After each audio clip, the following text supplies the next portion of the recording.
আজকে তখন সন্ধ্যা হতে পারেনি, তার আগেই আমার বন্ধুরা আমাকে রেডি হতে বললো, আর তাই তো আমি চটপট রেডি হয়ে পড়লাম। আর আমি কোথায় যাব সব তোমাদের বলবো। আজ আমি যাব পৌষকালী পুজোর অনুষ্ঠানে। চলো তাহলে যাওয়া যাক আর দেরি না করে। এ মা, তোমাদের তো বলাই হয়নি আমি আজকে পৌষকালী পুজোর অনুষ্ঠানে কোথায় যাই। আজ আমি যাই পাত্রা কলোনি। চলো তোমাদের সঙ্গে সবকিছুই আমি আজকে শেয়ার করছি। আর দেখতে দেখতে আমরা চলে এলাম পাত্রা কলোনি। আর প্রথমেই আমরা চলে গেলাম মায়ের দর্শনে। আর দেখো কত সুন্দর হয়েছে মায়ের মূর্তিটা। আর আমরা সবাই মিলে এখানে প্রণাম করে নিলাম। আর আমি এখানে দাঁড়িয়ে দুটো একটা ফটো তুলে নিলাম। তারপরেই মাকে এখানে প্রণাম করলাম। আর আমার অনেক কিছু ইচ্ছা ছিল, সেগুলোকে মাকে সবকিছুই বলে ফেললাম। বন্ধুরা, তোমরাও মাকে প্রণাম করে তোমরা কিছু চেয়ে নাও, দেখবে মা তোমাদের সবার আশা পূরণ করবে। আর তোমরা যে ছেলেটাকে দেখতে পাচ্ছ, এদের বাড়ি এইখানটাই। বলতে পারো এক কথায় আমাদের বন্ধু। তো বন্ধু, আমি চলে গেলাম বাদামের দোকানে। এখান থেকে আমরা একটা না, আমরা অনেকগুলো বাদাম কিনে নিলাম। আর তারপর আমরা চলে এলাম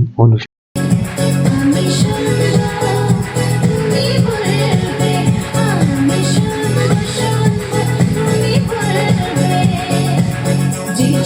আর এই যে ডান্স হচ্ছে, এই ডান্সটাই আসে সবাই দেখে, কিন্তু আমরা কোনোদিনই এইখানটায় আসিনি। এই ফার্স্ট বার এলাম, শুধু তোমাদের জন্য ভিডিওটা করলাম। আমাদের পাথুরে কলোনির শখ মিটে গেছে, আমাদের ডান্স দেখা হয়ে গেছে। আর দেখো কত লোক এসছে ডান্স দেখতে। আর আমরা এখন বাড়ির দিকে রওনা দেবো। আর এই ডান্স হাঙ্গামা এই মাত্রই শুরু হলো, কিন্তু আমরা এখানে থাকবো না, তাই তো আমরা বাড়ির দিকে রওনা দিলাম। আর তারপর আমরা চলে গেলাম বাড়িতে।